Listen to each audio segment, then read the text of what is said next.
বিয়ের আগে করলে গুনাহ হয়, বিয়ের পরে করলে সওয়াব হয়। সাহাবী জিজ্ঞেস করো গো আল্লাহর নবী, স্বামী স্ত্রী যে মিলন করে এর মধ্যে কি সওয়াব হয়? রাসূল বলেন হা হা হা সুবহানাল্লাহ।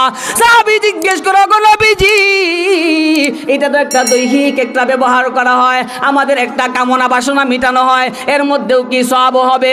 আল্লাহর রাসূল বলেন এই কাজটাই যদি বিবাহের আগে অন্য জায়গা মিটাইতা, বলো তো তোমার সওয়াব হইতো না গুনাহ হইতো? সাহাবী হলে গুনাহ হইতো। আল্লাহর নবী বলেন রে সাহাবী, ওই কাজটাই বৈধ পন্থায় ব্যবহার করার কারণে তোমার নামায় আমলে মহান আল্লাহ সওয়াব দান করে দেয়। আলহামদুলিল্লাহ, হাবিব ভাই আমার খুবই আপনজন, একসাথে চলাফেরা করি, মহব্বতের। ওই যে যুবক ভাইদের আলোর দিশারি ইসলামী যুব সংঘের ব্যবস্থাপনায় গত বছর মাগরিবের আগে 15 মিনিট আলোচনা করছিলাম। যুবকরা হয়ে হুজুরে আনেন, তো আমি আইলাম আর কি। আর হাবিব ভাইও প্রচেষ্টা করছেন, আল্লাহ তাআলা যেন ওনাদের পরিশ্রম, এই সংগঠনকে আল্লাহ তাআলা কিয়ামত তক কবুল করেন। সকলে বলুন আমিন, আর হুজুরে বলুন আমিন। অত্যন্ত চমৎকার আলোচনা। আল্লাহ তাআলা হযরত আদম আলাইহিস সালাতু ওয়াস সালামকে জান্নাতের ভিতরে রাখলেন, রাখার পরে হযরত আদম আলাইহিস সালাতু ওয়াস সালাম ঘুমাইলেন জান্নাতের ভিতরে। আল্লাহ তাআলা তো বুঝছেন কোন জিনিসের অভাব। আদম ঘুমানোর সাথে সাথে আল্লাহ তাআলা কুদরতি অপারেশন শুরু করে দিলেন। হযরত আদম আলাইহিস সালাতু ওয়াস সালামের এই যে বুকের বাম পাজারের একটা বাঁকা হাড় নিলেন আদম থেকে। কার থেকে? জোরে বলেন কার থেকে? হযরত আদম আলাইহিস সালাতু ওয়াস সালামের বাম পাজর থেকে একটা বাঁকা হাড় নিলেন। বাঁকা হাড় নিয়া আল্লাহ তাআলা আমাদের আদি মাতা হযরত হাওয়া আলাইহাস সালাতু ওয়াস সালামকে তৈরি করলেন। সুবহানাল্লাহ।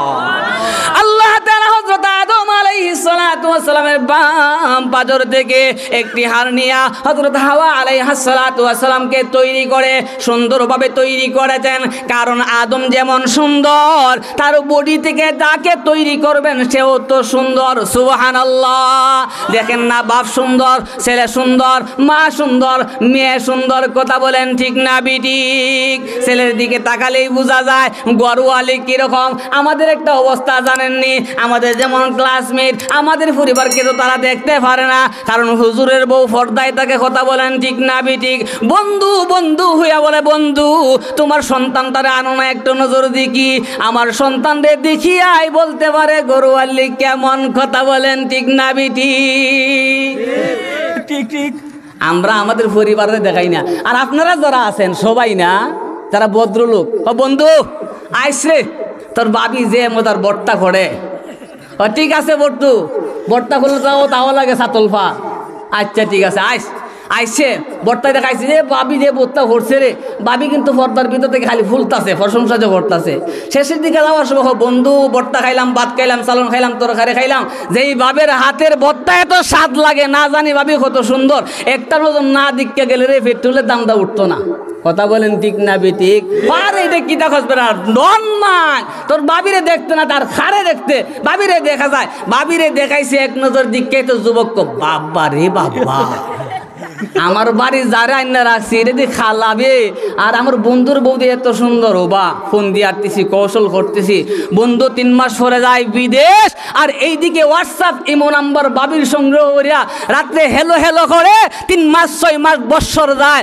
হয় রে দেবর তোমার বাইতে গেল বিদেশ, আবার কোনো খবর নাই, টাকা পয়সা তো পাঠায়, অলংকার ব্যবহার করতেছি, মাসে মাসে নতুন কাপড় ফাতারিয়া বাজার থেকে আনতেছি। এক জিনিসেই শর্ট, কোন জিনিসের শর্ট তুমি জানো না? বুঝাইতে দিব ভাবি, বুঝছি, তবে শরমে হইতে পারছি না। এই শর্ট যদি পুরা করতে পারি, ও বালা আলহামদুলিল্লাহ, কিতা করবাই সব ছাড়তে পারি যদি তুমি আমার নেও। বলেন নাউজুবিল্লাহ। এরকম ঘটনা ঘটে কি ঘটে না? এই জন্য ও পর্দার অন্তরালের মা, মান সম্মান ঠিক রাখার জন্যে পর্দা বাধ্যতামূলক। কথা বলেন ঠিক না বিঠিক? আমার কথা নয়, আল্লাহ পবিত্র কোরআনে খুব সুন্দর করে বলেন, ওয়াকারনা ফি বুয়ুতিকুন্না ওয়ালা তাবাররাজনা তাবাররুজাল জাহিলিয়াতিল উলা।